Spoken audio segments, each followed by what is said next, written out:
Hello there, everyone. It's Neenah. Thanks for joining me today. So, I wanted to share a project with you using some of the new products from Simon Says Stamp's Hello Gorgeous collection.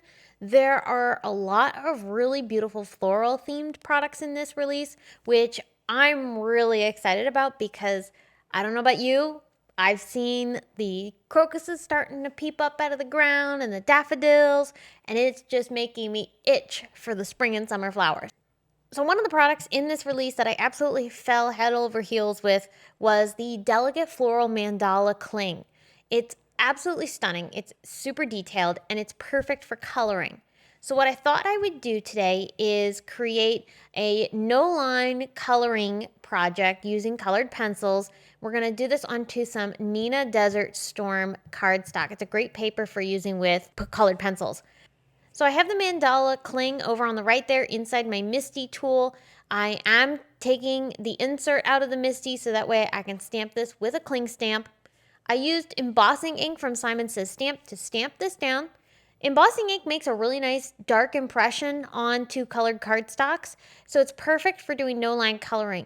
And when you start adding the color over top of the stamping, it's going to absorb that color, so it's not going to give you any specific color of lines. It's more going to just darken the color that you apply on top. So it's really great for no-line coloring.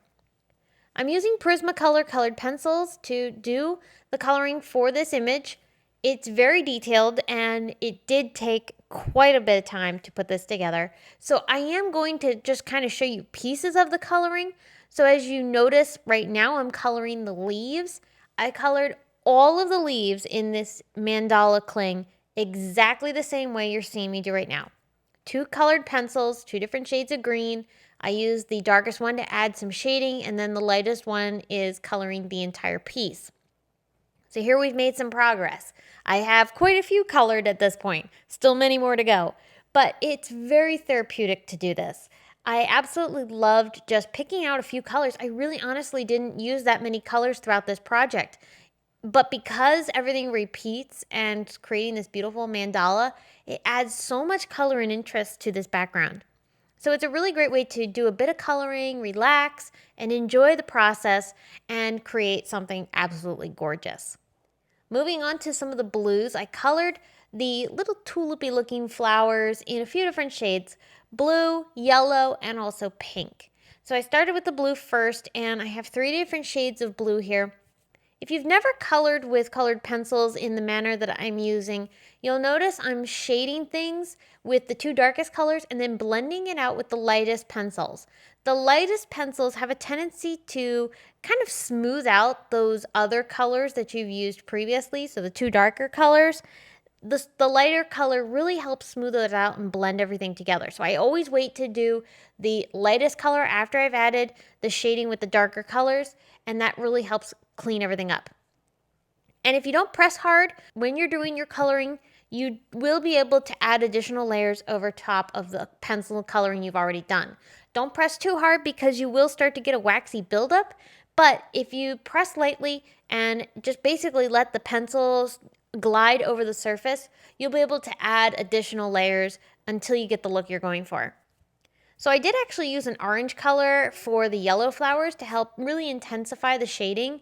I felt like that the darkest yellow color that I had wasn't dark enough, so pulling in an orange really helped add that shading, and it also ties in nicely with the orange that I used for the other flowers up at the top of the card. The pinks I have a few different shades of course, as well. This one I used 3 different shades. And so what I'm going to do is I'm just going to repeat the exact same coloring process that you see for one flower. I did the same thing for all the other flowers that coordinated with the one that I'm coloring in this, say, the pink color. All the other flowers that I did pink, colored in the exact same way. Now I also used some of those colors to shade in some of the berries that are throughout this image. Now some of them I am going to leave uncolored because I plan on adding some white gel pen here at the end of the coloring to add some pops of white.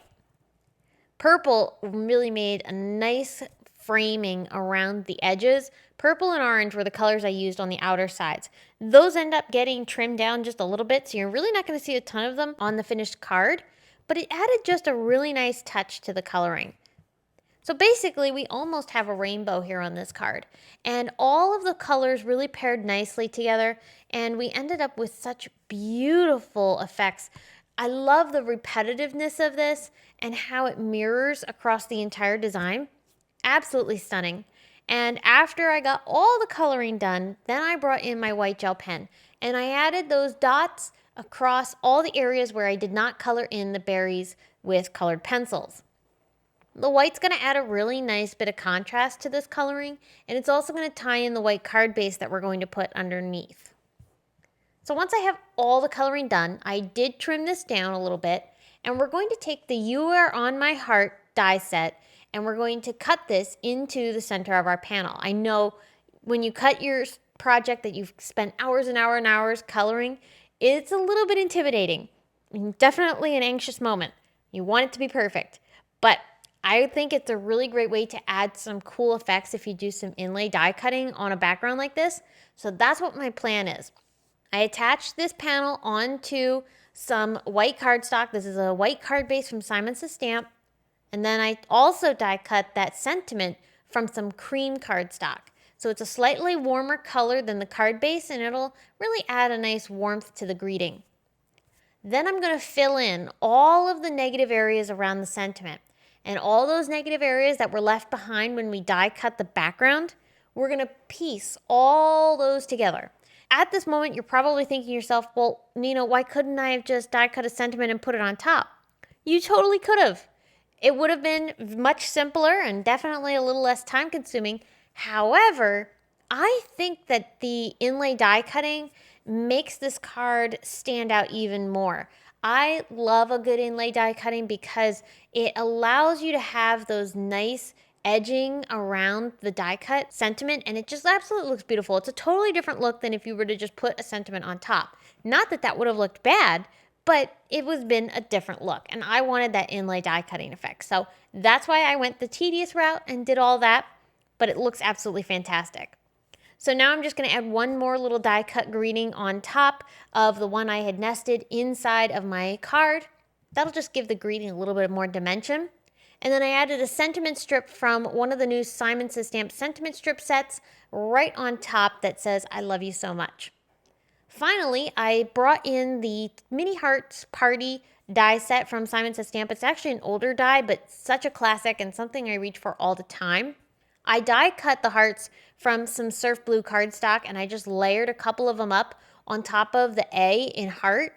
I just thought that would tie in nicely and look really pretty with the colors that I used on this card. So anyway, that completed the project, and I love how this turned out. I had such a good time coloring with my colored pencils. I haven't done it in a while, but if you are interested in seeing more inspiration that I've done using colored pencil coloring, no line especially, I have one linked here on the top right corner that you might want to check out. I'll also put some other inspiration links down below in the video description too. So if you want to see some more ideas with no line colored pencil coloring, be sure to check those out. And if you are also interested in finding out more about the new products that I used today from the Simon Says Stamp Hello Gorgeous release, I encourage you to go ahead and check out the video description or my blog for additional information about the release. There's a lot of great stuff in this collection. I actually designed quite a few products in this release, which I will be using on Wednesday for a Simon Says Stamp blog hop, so be sure to check that out. That'll be on the 23rd of March, and I hope you will tune in for additional inspiration. So thank you so much for watching. I appreciate it more than I can even tell you. I hope you will subscribe if you haven't already done so, and if you have already subscribed, thank you so much. I will see you all again very, very soon, but until then, I hope you all have a very wonderful day. Bye!